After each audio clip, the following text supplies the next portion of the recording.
Un servidor, Manuel, digo, Ángel Barrioso y un servidor, Manuel Jiménez, estamos ya con el doctor Trajano Vidal Potentini, presidente de la Fundación Justicia y Transparencia. Doctor, un placer tenerlos aquí en Propuesta de la Noche. Buenas tardes, ¿qué tal?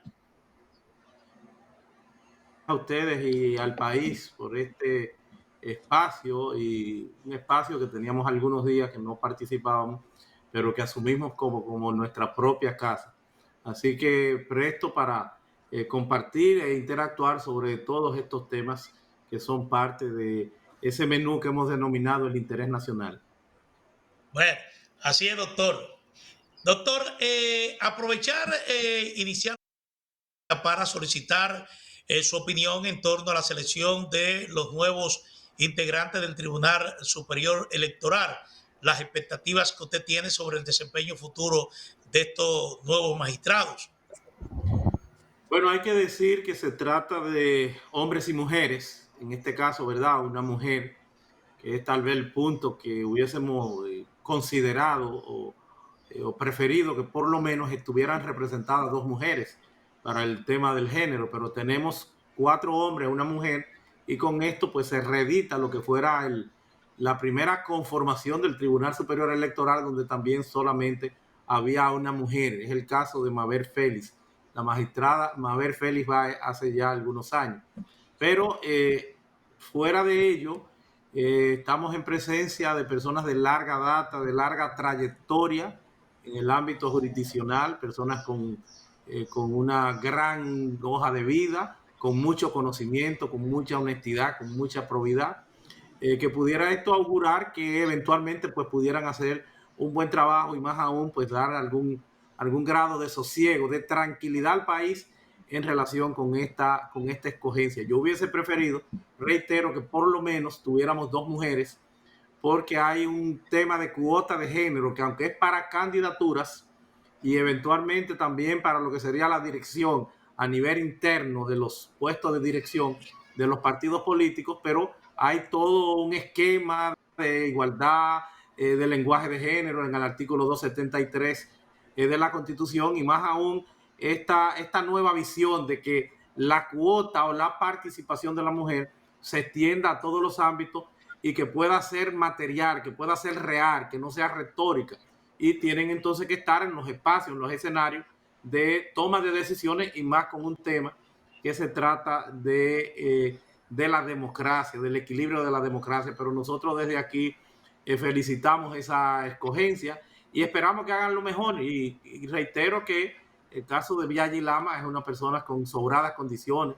El propio presidente Camacho, jueces, reitero, de 20 y tantos años sirviendo al poder judicial, el mismo Fernando, y bueno, y así sucesivamente. Creo que ha sido pues una acertada decisión, siempre una labor difícil, porque son muchos quienes lo que están también con muchas condiciones participando de ese proceso.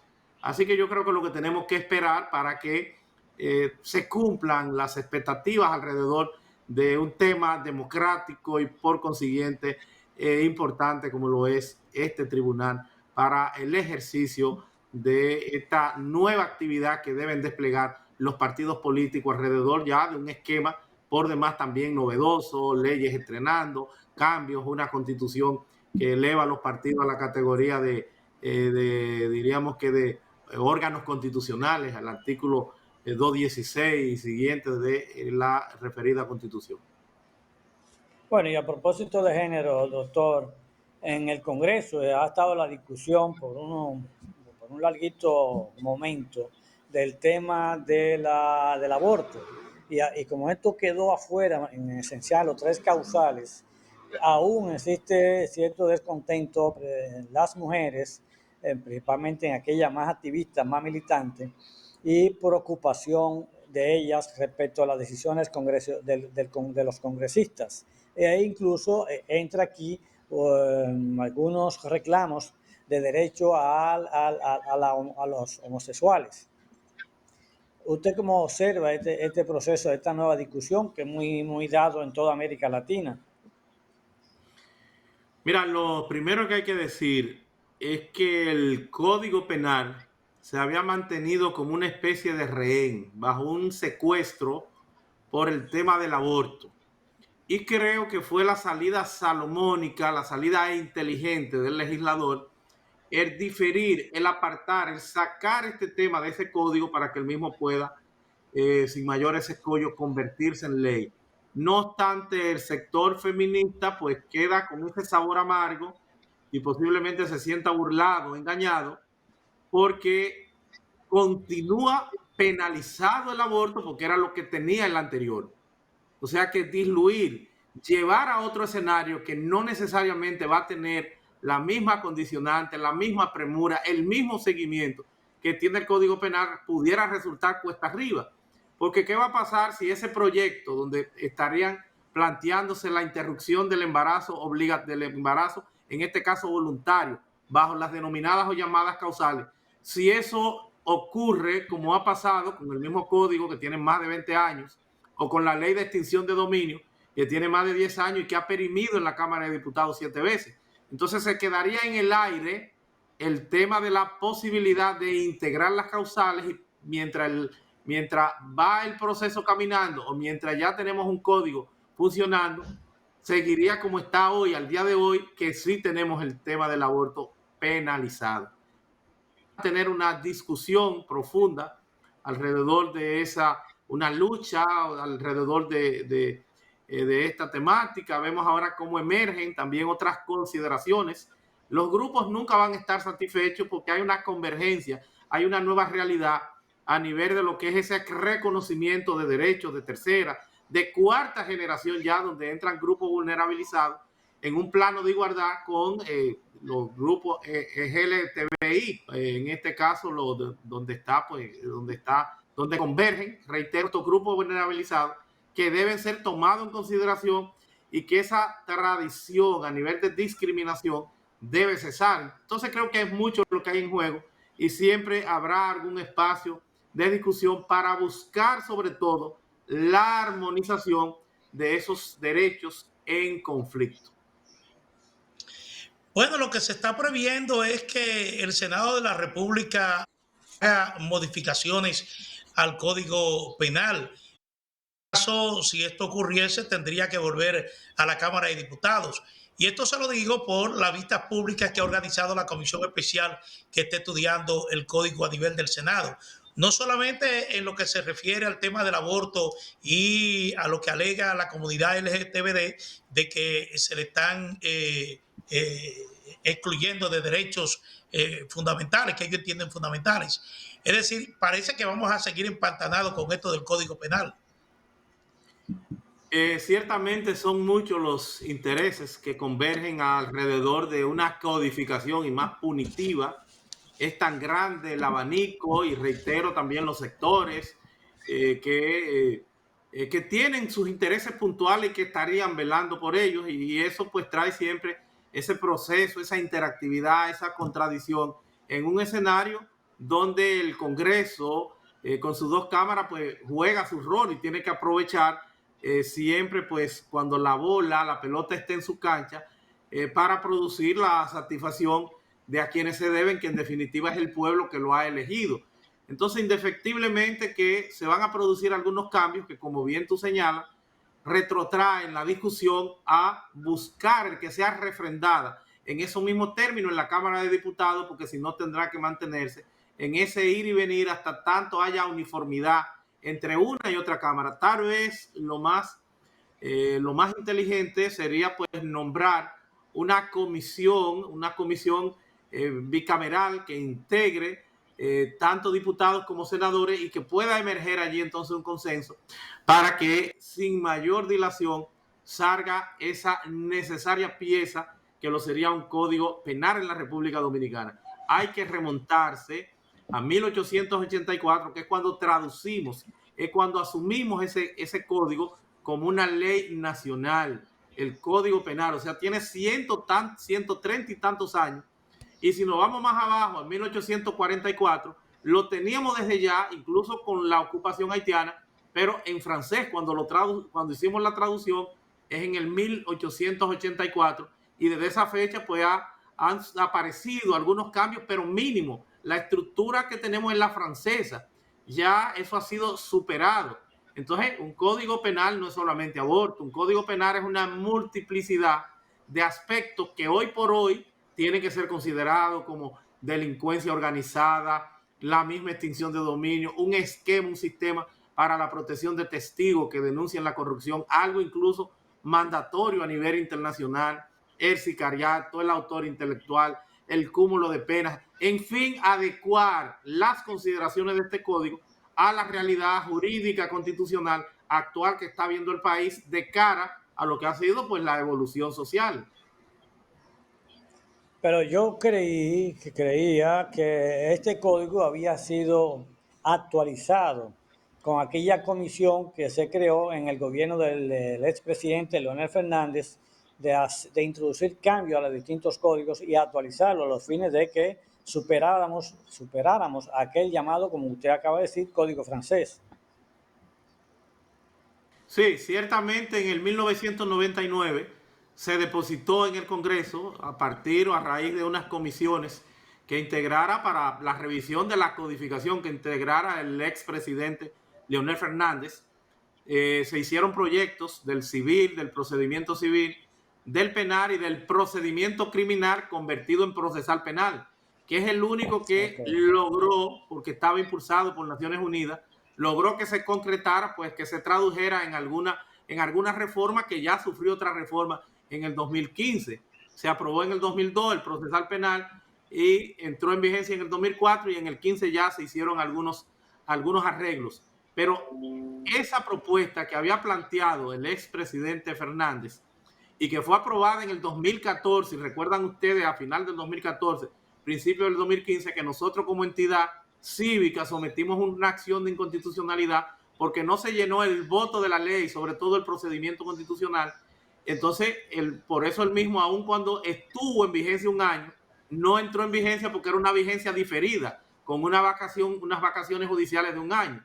Lo declararon inconstitucional en ese interín y ahora tenemos uno que ni siquiera son esos proyectos anteriores, sino que el de ahora sigue siendo una especie de copia, naturalmente con algunos remiendos, algunas adecuaciones, algunas reorientaciones, pero es una copia del mismo francés, pero del francés ya actualizado, del francés reciente, del francés que está vigente en la actualidad, y es lo que tenemos ahora. O sea que ya tenemos uno remozado, mejorado, y que sigue en alguna forma la tradición que hemos tenido romano-germánica de la estructura jurídica de los franceses. Okay. Doctor, pasando a un tema de mucha actualidad, hay abogados que han comenzado a cuestionar de que en el marco de los procesos que sigue el Ministerio Público sobre alegado acto de corrupción, los expedientes llegan a los medios de comunicación con mucha anticipación al conocimiento de la medida de coerción. Los medios de comunicación difunden prácticamente todos los cargos que el Ministerio Público está imputando a esa persona, generando una percepción de culpabilidad sin que aún esa persona haya sido sometida a un juicio de fondo, aún ni siquiera conocerle una medida de coerción.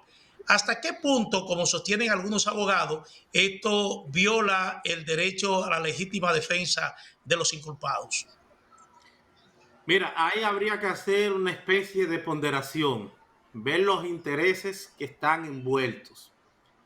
Ciertamente es una afectación para cualquier imputado, desde el punto de vista, desde la óptica de los imputados y sus defensores, porque estamos en presencia de juicios mediáticos que generan una percepción en donde tendrían también esos abogados que meterse al margen de la técnica jurídica, de meterse en esa lógica y también pues tener una especie de presupuesto en el orden comunicacional para tratar de informar, de expresar su verdad también sobre el particular.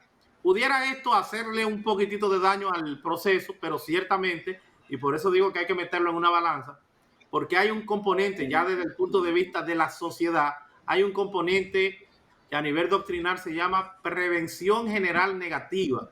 O sea, cuando la pena, cuando el proceso penal tiene una prevención general negativa, si hay ese disuasivo si hay ese ejemplo para que la sociedad se vea en ese espejo, para que los funcionarios se vean en ese espejo y no vuelvan a delinquir. O sea, eso tiene un efecto que al pueblo le interesa, para el pueblo es positivo, al margen de los propios derechos y de los abogados que abogan porque no se den esos juicios mediáticos.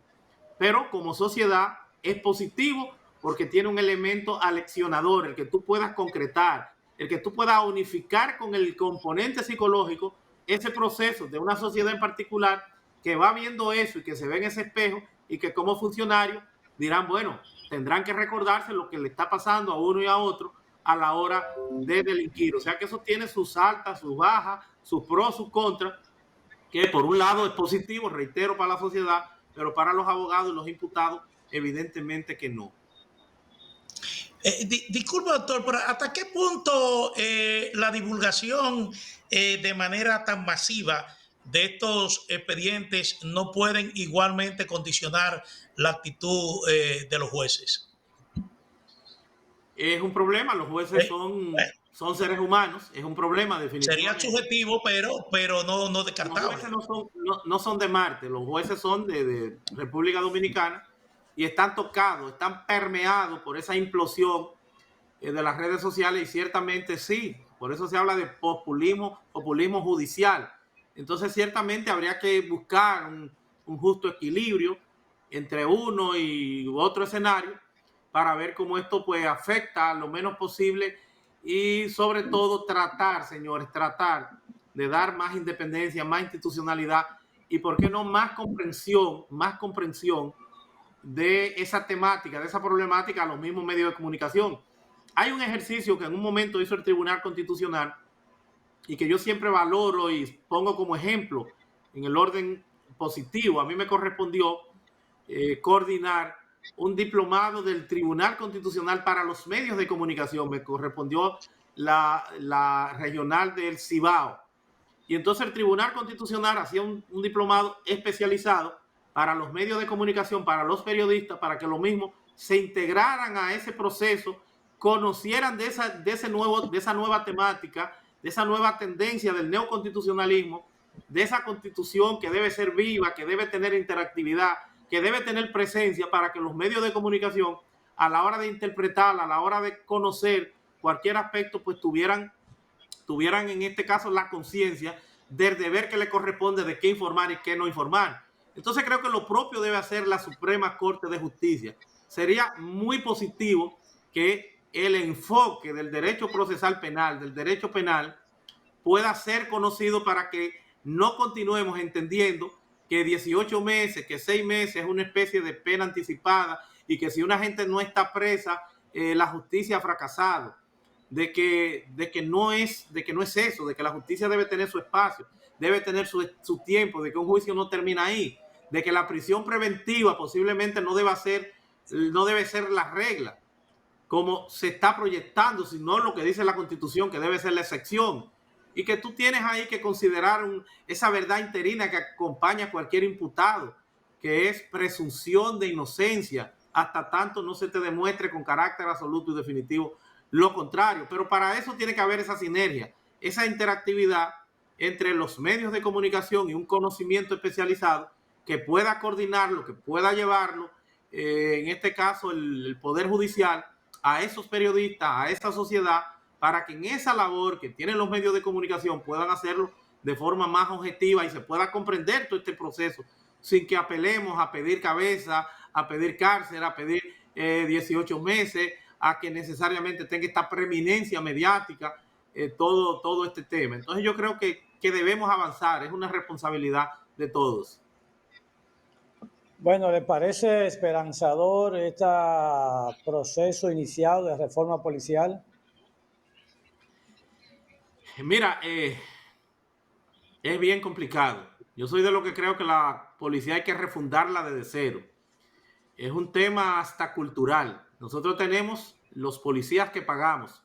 Tú no puedes aspirar a tener un técnico que supone, como parte de la policía especializada para la persecución, para la investigación, el que primero hace acopio de esos elementos probatorios, el que recoge a nivel investigativo, el que tiene en este caso la expertise, la pericia para eso, tú no puedes esperar mucho de un policía si lo que gana es una miseria.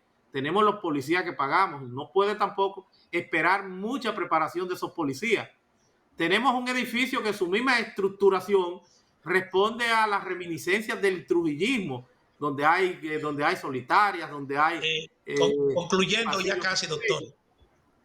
Bueno, entonces no habría que tener un enfoque más amplio, hay que seguir trabajando, son positivos los esfuerzos que se están generando alrededor de eso y vamos a esperar, vamos a apoyar ese proceso y esperar que pueda rendir sus frutos. Gracias, bueno, gracias. Una lástima, doctor, que hemos llegado al final de esta propuesta de la noche, agradeciendo muchísimo su participación en este espacio y usted sabe que las puertas aquí de este medio siempre estarán abiertas para usted, así que muy agradecido.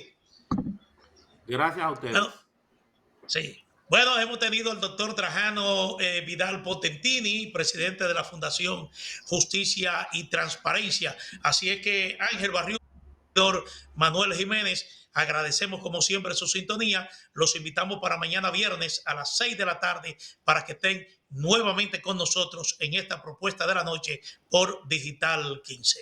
Buenas noches.